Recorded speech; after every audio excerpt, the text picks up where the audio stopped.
ঋণের বিশাল বোঝা টানতে না পেরে পানির দরে বিক্রি করা হলো এক সময়ের গর্ব পাকিস্তান ইন্টারন্যাশনাল এয়ারলাইন্স বা পিআইএ। রাষ্ট্রীয় কোষাগারের ওপর এটি এখন এতটাই বড় বোঝা হয়ে দাঁড়িয়েছিল যে সরকার অনেকটা হাত জোর করেই একে বিদায় জানালো। আজকের এই দেউলিয়া এয়ারলাইন্সই একসময় ছিল এশিয়ার আকাশের একচ্ছত্র রাজা। বিশ্ববিখ্যাত এমিরেটস এয়ারলাইন্সের জন্ম হয়েছিল এই পাকিস্তান ইন্টারন্যাশনাল এয়ারলাইন্সের হাত ধরেই। পিআইএ তাদের বিমান এবং পাইলট দিয়ে এমিরেটসকে দাঁড় করিয়েছিল।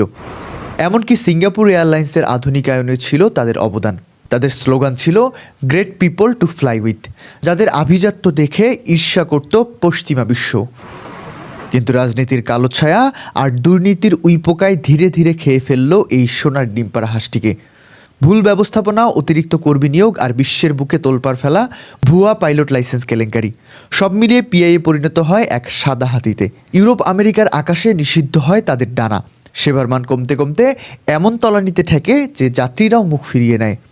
অবশেষে আইএমএফের শর্ত আর দেশের অর্থনীতির দশা বাঁচাতে পাকিস্তান সরকার বাধ্য হলো তাদের এই জাতীয় সম্পদ বিক্রি করে দিতে। যে কোম্পানি একসময় দেশের জন্য ডলার বয়ে আনতো, আজ তাকেই নামমাত্র মূল্যে বেসরকারি মালিকানায় ছেড়ে দিতে হলো। পাকিস্তান ইন্টারন্যাশনাল এয়ারলাইন্সের এই পতন শিখিয়ে দিয়ে গেল অতীতের গৌরব দিয়ে বর্তমানের ক্ষুধা মেটানো যায় না। এক রাজকীয় অধ্যায়ের কি করুণ সমাপ্তি।